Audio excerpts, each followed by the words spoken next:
Hello YouTube, Freddie Cardona here. Welcome back to another episode of Driving and the News. As many of you probably heard, Lisa Marie Presley passed away yesterday. And that was January 12th. Today is January 13th, 2022. So let's see what 1010 Wins has to say and how they report this.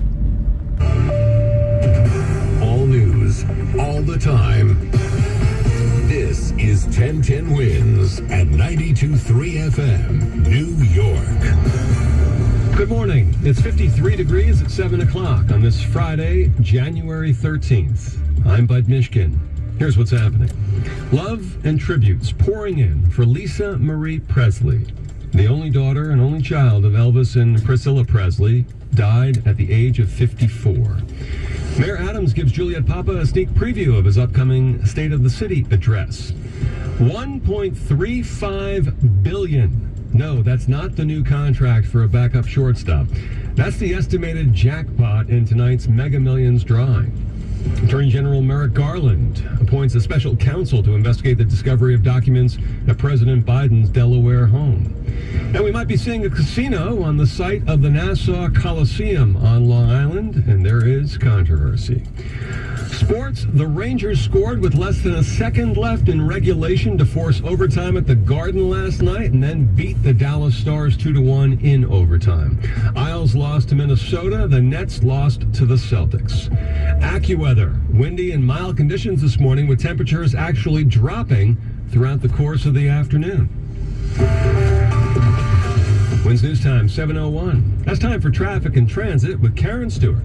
The southbound FDR Drive accident at 63rd Street is indeed gone. So the delays, we're looking pretty good in the 60s on the southbound FDR Drive. The southbound Harlem River Drive is jammed, though, from the 130s down to 120th Street. And it is starting to slow down the inbound RFK Bridge as we check what you need to know about the bridges and tunnels. The inbound 59th Street Bridge is getting very, very busy. And over at the Hudson River, the inbound George Washington Bridge now is about 25 minutes for the upper, 20 for the lower, 15 Lincoln, and 20 to 25 inbound over at the Holland Tunnel.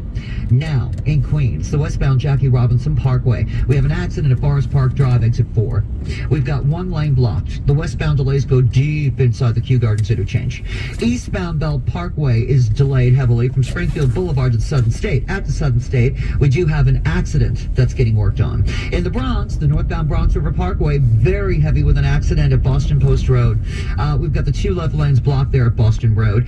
Traffic delays are very heavy, almost back to the Bruckner Expressway. And the northbound Hutch is delayed with an accident at Bartow, and you're delayed back to Bronx Pelham Parkway with alternate side parking in effect today citywide, and all mass transit looking very, very nice. Your Odyssey Lottery recap is presented by Jackpocket. Powerball is now 404 million mega over 1.35 billion. Play them on your phone using Jackpocket. 18 or older to play. If you have a gambling problem, call 877-8-HOPE-NY. Our next report, 7-Eleven. I'm Karen Stewart. 1010 Wins on 92.3 FM. Lisa Marie Presley will always be remembered as the daughter and only child of Elvis and Priscilla Presley. She died yesterday after being rushed to a Los Angeles hospital because of a medical emergency. But the outpouring of love for her shows that she was a lot more than Elvis's daughter to a lot of people. Smashing Pumpkins frontman Billy Corgan writes on Twitter that Lisa Marie Presley's death is sorrow on more levels than he can count, asking for prayer for her family and children at this difficult time. He co-wrote the song Savior for her 2003 debut album. Actress Leah Remini tweets that Lisa Marie did not have an easy life, and she hopes she's at peace, resting with her son and father now. Presley's son Benjamin died by suicide in 2020 at the age of 27. Leanne Rhymes writes, too much grief in just a couple of years. Jason Nathanson, ABC News, Hollywood. Lisa Marie was only 9 when her father died in 1977. She was at Graceland last week to celebrate what would have been her father's 88th birthday. It's just so moving how every year you come from all over the world, and it's moving to me and my family, and thank you. Lisa Marie Presley was 54 years old. Wins News Time, 7:04. Mayor Adams wants to modernize access to government programs and benefits. He gave our Juliet Papa a preview of his upcoming State of the City address. Mayor Adams says it's time New York City takes to technology. His Honor gave me a sneak preview of his State of the City speech. He's creating an easier way for New Yorkers to access benefits, government programs. So our My City card is going to be allowing New Yorkers to know all the resources that are available to them and take away the burden and the bureaucracy of navigating government. He wants it in place by spring. Will he plan to use facial recognition software in certain instances? The only way I would use it is within the laws that we have available. I think technology is usable, must be done correctly. It cannot become abusive. The mayor has advocated its use to identify chronic shoplifters.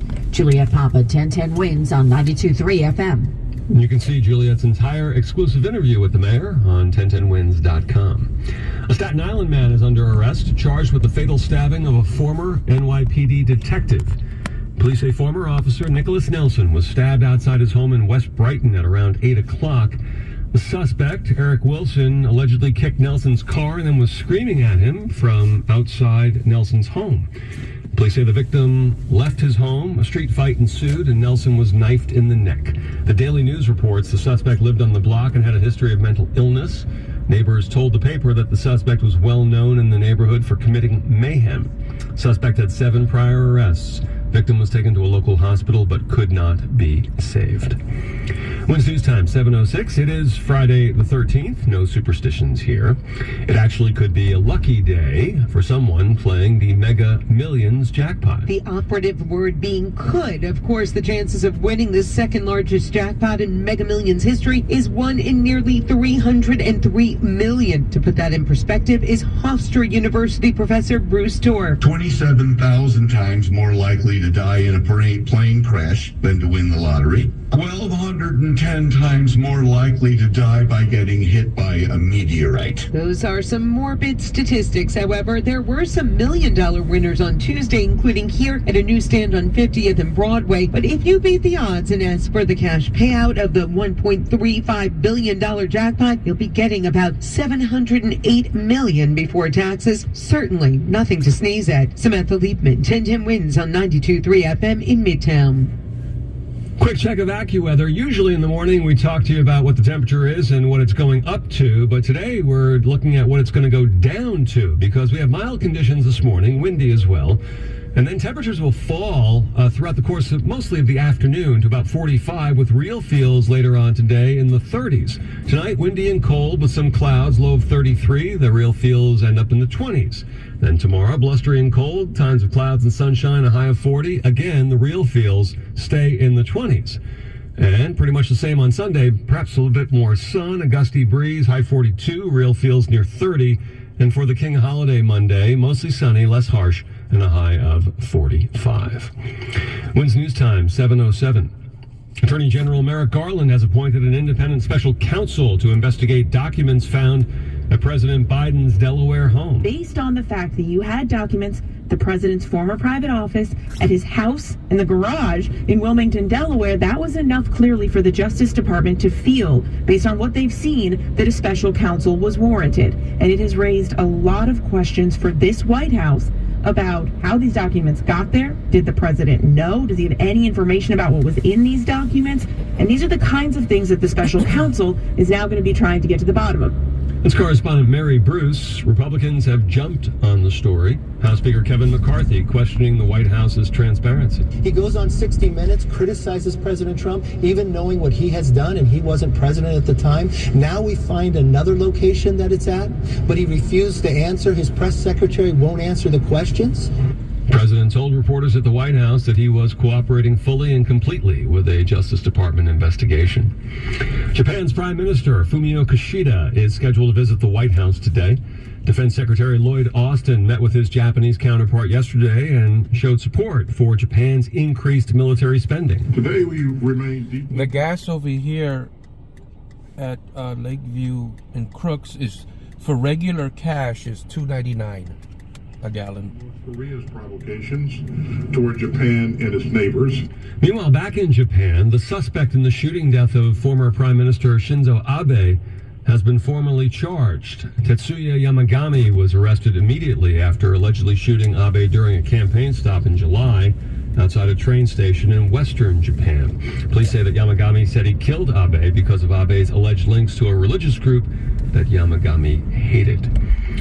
Back in our area, the one-time home of the New York Islanders, the Nassau Coliseum, a great place to see a hockey game, may one day be the home of a casino, and it is the subject of controversy. Could this be the best fit for the area around the Nassau Coliseum? With many failed proposals before it, the Las Vegas Sands says its $4 billion plan of a hotel, entertainment, and restaurants would bring high-paying jobs and tax breaks. But part of the plan includes a casino, which some, like Pearl Jacobs of the Nostrand Gardens Civic Association, says will not work. Casinos, in the long run, don't tend to really be good for our community. Okay, it brings in a lot of, crime. Hofstra University, a stone's throw from the Coliseum property, also thinks it's a bad idea because of the thousands of local students. The Sands asked the state to grant them a casino license. As for the county executive, he says he will wait to see if the community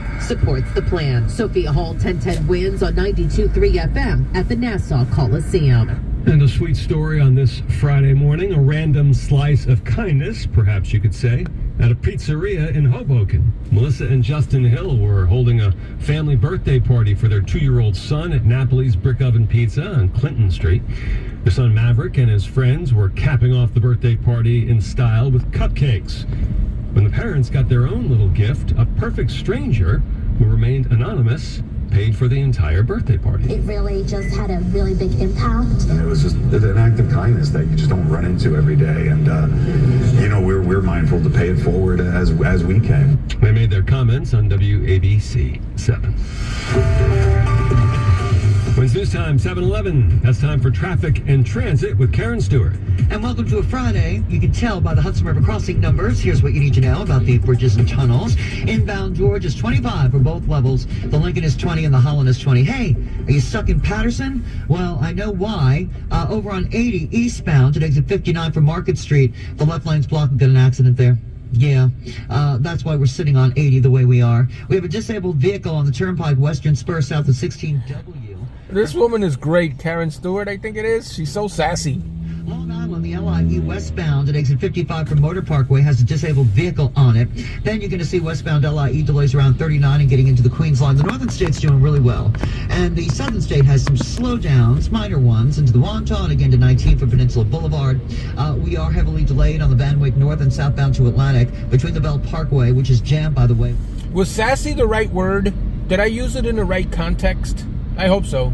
Gardens interchange into Atlantic Avenue. The Staten Island Expressway still has not and probably will not recover from Bradley Avenue all the way out to the Gowanus and up into 65th Street. We had a disabled vehicle at 7th Avenue on the inbound Gowanus for the longest time. That's what backed up the Staten Island Expressway so badly, and that's what we're dealing with now, these residuals. We're sponsored by Security Dodge. Start something new with their sales events going on now. Zero Down Spotlight lease deals happening now. I really think traffic jams irk Karen Stewart. She gets really snippy with some of her reports. I love it though.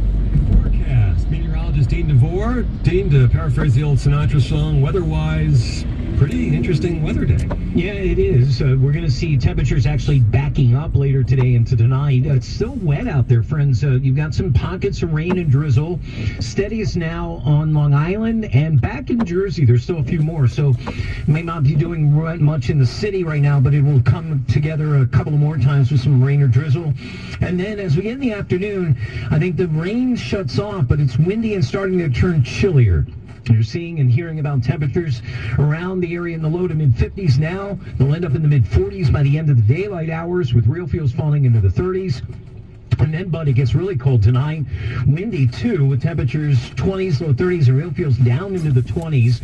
Tomorrow's blustery, cold, high just 40, but real feels stay in the 20s. And that gusty wind doesn't really go away much, I think, on Sunday.